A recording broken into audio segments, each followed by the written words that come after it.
abaarta ka jirta deegaanada gobolka Saraar oo maraysa halkii abid ugu xumeeyay iyadoo gabi ahaanba ay faraha ka baxeen xoolaha ay dhaqan jireen dadka reer guraaga ay ku dhaqnaa deegaanadaas oo simaado gobolka Saraar jaaliyada dalka Norway oo keenaysa Jaamac Maxamed Cali Faarax Cabdi Salaad Cabdi Fataax Cabdilaahi Salaad ay ku soo hagaajiyeen Maxamed Faarax Cali oo kamid ah odayaasha deegaanada gobolka Saraar deeq lacagada dhan $1,000 isla markaasna uu gaarsiiyay dadka ku dhaqan kaamka caramada ee ka tirsan degmada Waridaad ugu horeynba halkaas waxa la kooban ka soo jeediyay isla markaasna ka warbixiyay maayirka degmada Waridaad Cabdiqani Salabaan Gaas iyo xogayaha degmada Sacaalin Xaaji Jaamac iyo qaar kamid ah barakacayaasha ka xareysan kaamka caramada Ilaahay baynu mahad celinaa xaaladda inagu timin Ilaahay baynu keenay halkan saaka safar baan u soo baxnay safarkaas oo ahaa sidii aanu soo ogaan lahayn ama aanu soo gudbin lahayn xaqiiqada dhabta ah ee ka jirta deegaanada Saraar qayb ka mid intii aanu ka gaadhnay halkan aynu ku sugannahay waa tuulada Caramada oo 12 kiiloomitir dhinaca waqooyi ka jirta degmada Waridaad ka xigta saad arkaysaan halkan waxaa yimid dad barakac oo xoolihii ay ka soo baxeen ay haysteen oo tabaalaysan aan biyo haysan raashin haysan cunto haysan duruufta halkan isugu keentay oo bacaha yar iyo waabaha yar hoostooda jooga waxa Ilaahay baa horta marka hore dhibaatada inaga saari kara Ilaahay baynu xudisanaa raxmad qeybtii u diisanaa Ilaahay macna cirka inaga siiyo Ilaahay raxmad naxariis wanaagsan oo aan dib inoo keenin Ilaahay inoogu soo naxariisto aynu Ilaahay weydiisanaa gacan bilaadan waxba laga baxo inta waxaan uga gudbayaa halkan waxa yimid dadka duruuftu keentay guud ahaan Saraar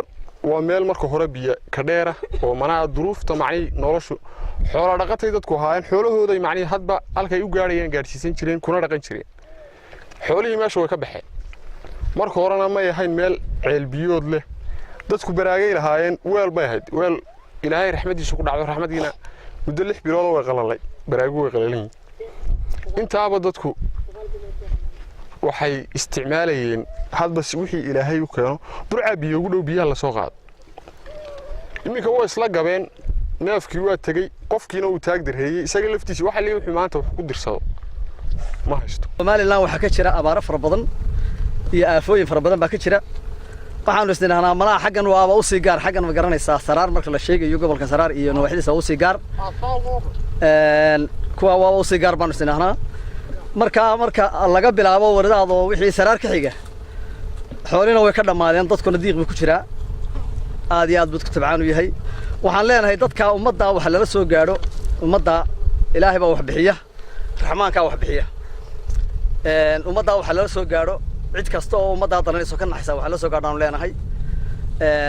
anigu waxaan ahay xogayihii degmada Waridaad Caalin Xaaji Maxamed maayirkana waa nala joogaa wafti kale oo soconaysa way nala joogtaa waxa iyaguba waxaanu ku hawleynaa kormeerka dadka dhibaataysan kormeerkadan ku hawlanayn degmada tuulada iyo Saraarta dhan ee tabcaanka ah ee aafada ku dhacday waxaan leenahay si degdeg ah waxa loo soo gaarsiiyo si degdeg ah waxa loo soo gaarsiiyo annagu markaan nahay degmada Waridaadka maamul ahaan iyo ka odayaal ahaan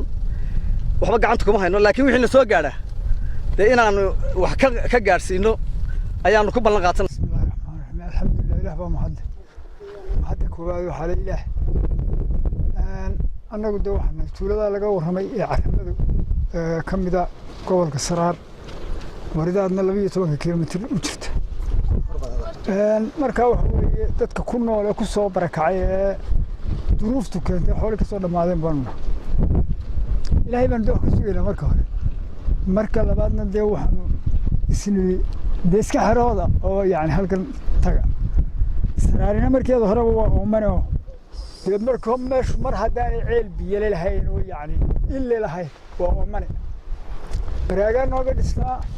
baraagihii 9 bilood mala roobmay yuuna burcay loo soo joogayna burcana hadeer awood uu naga gabto marka sidaa odayaashu ii sheegeen waxaanu nahay dadka soo barakacay ee odayaasha halka ku soo gaadhay qeydhaantan anaga u diray maxamed faarax cali oo ahaa wakiilkii ay u soo xil saarteen jaaliyada ku dhaqan wadanka Norway inuu gaarsiiyo deeqda lacageed ayaa isaguna halkaas hadallo kooban ka soo jeeday isla markaasna sheegay cadadka lacageed iyo dadka ugu talagalay inuu deeqdan guddoonsiyo intaasi kadib oday maxamed faarax cali ayaa halkaas ku guddoonsiyay dhammaan barakacyaasha ku sugnaa kaamka caramada oo ka tirsan deegaanka Waridaada gobolka Saraar. Bismillahir Rahmaanir Rahiim. Magacaygu waa maxamed faarax cali waxaan ku suganahay tuulada la yiraahdo Caramadow. safarkaygana waxaan ka soo kacay sida hore oo sheegay Hargeysa 450 kilomitir goobtan aan joogaa waa Waridaad waqooyigeeda 12 kilomitir waxaan ku sugnahay meel dad xooliye ka baxeen ay ku sugan yihiin oo ay degeen dadkaas oo dad biyo iyo baadba u baahan muddo imika laga joogo 12 casho ka hor ayaa waxa iga soo gaaray jaaliyada Norway lacag gaaraysa $1,000 $1,000 ay ugu tala galeen dad muxsiniina oo dadka abaaro ay saameeyeen iyay calaamadin inuu oran meesha gee waxay igu dhaahdeen way igu soo hagaajiyeen Hargeysan joogay ma aha dad Somaliland darkhaliya maaha waa dad muslimiina oo muxsiniina oo degan wadanka Norway degan u dhashayna dhammaan Soomaaliya oo dhan $1,000 ay igu soo hagaajiyeen sida hore oo sheegay meel may calaamadin laakiin halka looga baahan yahay geebe ayaa la igu yiri maanta doraato 2 casho ka hor bisha 22keedii baa halkan laga soo xidhay waxay noqotay meeshii ugu mudnayd ee aan geeyo maadaama 12 casho gacanta ku hayay ayay noqotay meeshan ay noqotay ay nasiib u yeelashay waxay noqotay hawshu inay hadii aan raashin soo qaado biyo soo qaado ay waqti igu bato ama uu dadku ma garanaysa hadii jiitankiisu bato ama dadku iminka uu Ilaahay raxmaadkiisa sugayo qofku haduu doono uu waxaan uu isagu haduu doono baxsiisan karo wixii waan qoondeeyay waxaan u qoondeeyay 50 qoys oo $20 sidoo kalena halkaas waxa ka mahad celiyay shacbiga ku dhaqnaa kaamka Caramada ee ka tirsan degmada Waridaad iyagoo sheegay inay soo gaadhay deeqdaas ay ugu soo direen walaalahooda reer Norway una mahad celiyay maxamed faarax cali oo ahaa mas'uulkii soo gaarsiiyay deeqdani waa sidaan hore u sheegay 50 qoys oo $20 gacanta ku haysta oo idinka arkaya waxa weeye iyagaana hadlaya waxaan leenahay dhammaan muxsiniintii soo bixisay ee reer Norway waxaan leenahay Ilaahay halka ka soo saarteen wax ka baraka baday Ilaahay ha idin geliyo Ilaahay miisaanka xasanaadka idin saaro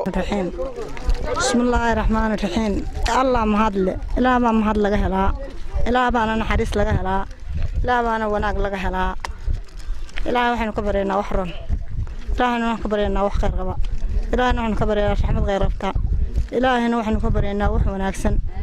caalamka dawladda iyo caalamka islaamka iyo wixii Allah wixii caawinayaaba haraagan Ilaahay ha barakeeyo Ilaahay wixii lacagta noo soo dirayna ha barakeeyo dawladda islaamka khayr qabtay noo soo dirtayna Ilaahay ha barakeeyo Ilaahay baa mahadle aad iyo aad baan ugu mahadnaqaynaa jaaliyada jaaliyadan Norway lacagtan soo gaarsiisay dadka walaalahooda ee tabaalaysan ee xooluhu ka baxeen annagu waxaanu marxaati ka nahay in lacagta ninka maxamed faarax cali la yiraahdo ee $1,000 inuu soo gaarsiiyay dadka arkaysaan yacniga soo cayroobay xoolihii ka baxeen ee halka isku soo urursaday ee si meel biyo iyo baad cid kasta idinku ogaato oo halka waxaanu ka cadeynaynaa in la soo gaarsiiyay lacagtii ay noo soo dhiibtay jaaliyada Norway maxamed faarax ay noogu soo hagaajisay oo cadadkeedu ahaa $1,000 $1,000 oo nagu guddoonsiyay maanta goobtan aanu joogno ee 24kii bishii 3aad oo maalintu ay tahay yoon jimca halkaas oo ugu qaybiyay dadkii barakacayaasha ahaa ee goobtan Ilaahay soo keenay Caramadow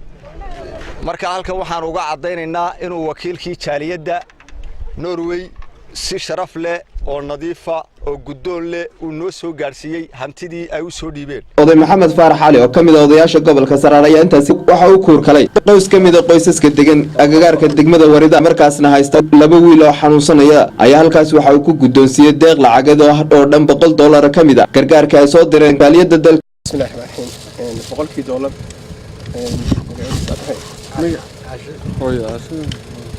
waxaan $100 guddoonsiinayaa hooyo Caasha oo dhashay ilmo Yuusuf maxamed warsame $100 jaaliyad reer Norway oo islaama oo Soomaaliyeed ayaa lacag $1 igu soo hagaajisay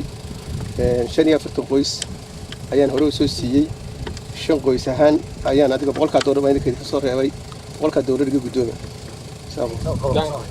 Norway wadaduuba abaarta ka jirta deegaanada gobolka Saraar ayaa midba mid ka dambaysa si taraysa iyadoo gabi ahaanba ay meesha ka baxayaan xoolo ay dhaqan jireen dadka reer guuraaga ah iyagoo isugu soo biyo shubanaya magaalooyinka iyo degmooyinka hoos yimaada deegaanada gobolka Saraar waa Yalla Xasan Salebaan ayaa la BM wararka Burco